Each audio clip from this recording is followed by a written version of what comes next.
ഇട്ടേച്ച ഞാൻ ഇട്ടാണോ ഉണ്ടാക്കുന്നത്? ഞാൻ ഉപ്പ് ഇരട്ടാനുണ്ടാക്കുന്നത്. പച്ചമുളക് ഞാൻ ഇവിടെ ലഡു ഉണ്ടാക്കാൻ മാത്രമേ എടുക്കൂ. ആ ഹാ, പത്മത്തിൻ്റെ ലഡുവിനും പച്ചമുളകാണ്, ഉപ്പുമാവിനും ഉപ്പിട്ട് ഉണ്ടാക്കും. അതുകൊണ്ട് ആർക്കും വേണ്ടാത്ത.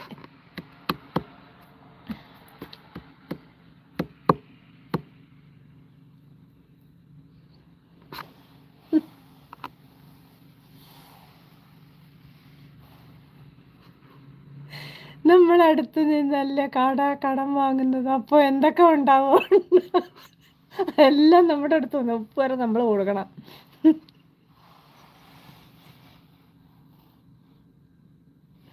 അവിടെ ഉപ്പ് മാത്രമേ ഉള്ളൂ. നമ്മൾ ഓരോരുത്തർ ഇഞ്ചിയും പച്ചമുളക്, ഇഞ്ചി, പിന്നെ ഉലുവ ഒക്കെ നമ്മൾ വേണം കൊടുക്കാൻ.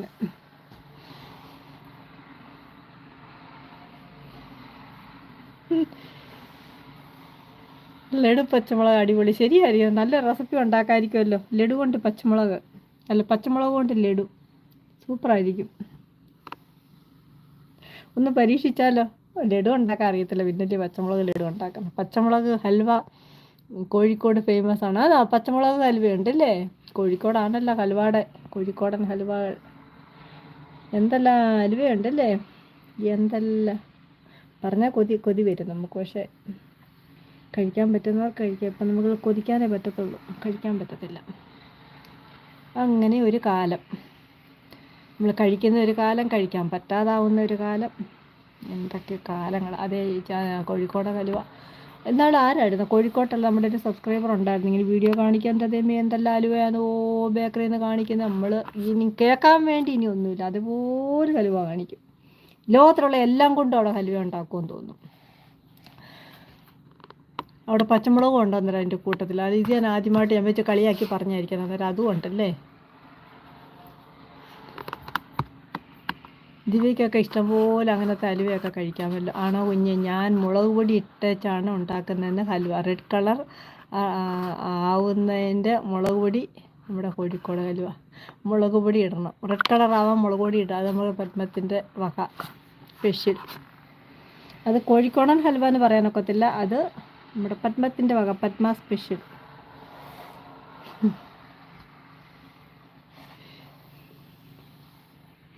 ഇങ്ങനെ നമ്മുടെ ആഴമൊക്കെ കുറഞ്ഞ് പോയി.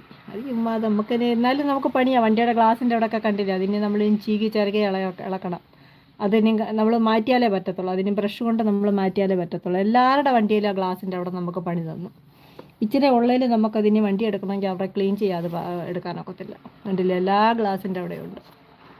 ഇച്ചിരി പണി തന്നു നമുക്ക്, ഇച്ചിരി വീണുള്ളതിൽ ഇച്ചിരി പണി പണി തന്നു. ഇനി നമ്മുടെ വണ്ടിക്കകത്തുനിന്ന് ബ്രഷ് എടുത്ത്, വണ്ടിക്കകത്ത് ബ്രഷ് ഇഷ്ടംപോലെ കിടപ്പുണ്ട്. എല്ലാവരുടെ വണ്ടിയിൽ നമ്മൾ ബ്രഷ് അതിനകത്ത് ഇട്ടേക്കും. കൃഷ്ണേട്ടൻ എപ്പോഴും ബാത്റൂമിൽ തന്നെ. അപ്പോൾ കൃഷ്ണേട്ടൻ എപ്പോഴും ബാത്റൂമിൽ തന്നെ.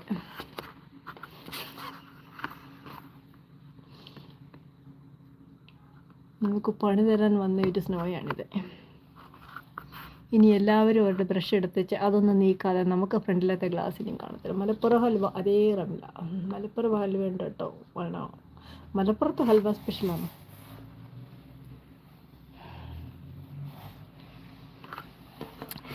ഇവിടെ ഒരു വണ്ടി കിടക്കുന്നത് കണ്ടോ? ഈ ഒരു വണ്ടി കണ്ടോ? ആ വണ്ടി എന്തുവാന്ന് പറയാമോ? ആ വണ്ടി മൊബൈൽ പെറ്റ് ഗ്രൂമിങ്. ആ വീട്ടിലെ പട്ടിയുണ്ട്, ആ വലിയ വീട്ടിലെ പട്ടിയുണ്ട്.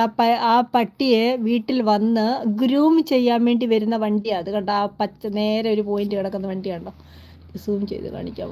അതെൻ്റെ ഇത് കണ്ടേ, വായിച്ചു നോക്കൂ. എന്ത് കണ്ടോ? ഈ ഒരു ആ വണ്ടി, ആ വീട്ടുകാർക്ക് പട്ടിയുണ്ട്. ആ വീട്ടിലെ പട്ടിയെ വീട്ടിൽ വന്ന് കുളിപ്പിച്ച്, ആ വണ്ടിക്കകത്ത് തന്നെ വെച്ച് കുളിപ്പിച്ച്, പട്ടിയുടെ പൂടെ എല്ലാം ഇങ്ങനെ കളഞ്ഞ് ഇങ്ങനെ വൃത്തിയാക്കി കൊടുക്കും. അവരുടെ വീട്ടിനകത്ത് അന്നേരം ഒന്നും ആവത്തില്ല. ഈ വണ്ടിക്കകത്ത് അതിനുള്ള സൗകര്യങ്ങളും മെഷീനും എല്ലാം ഉണ്ട്.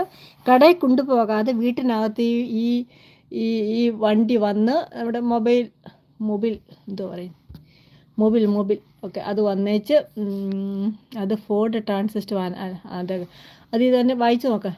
എന്തുവാന്ന് എന്ത് ചെയ്യുന്ന? അയ്യോ, ഒന്നും ചെയ്യാൻ പറ്റുന്നില്ലേ. ഇത് ഫോർഡിൻ്റെ വണ്ടി അത് തന്നെ, പക്ഷേ അത് പട്ടിയെ ഗ്രൂം ചെയ്യുന്ന വണ്ടി. അത് കണ്ടോ? പെറ്റ് ഗ്രൂമിങ് കണ്ടോ? അതാണ് എഴുതി വരുന്നുണ്ട്.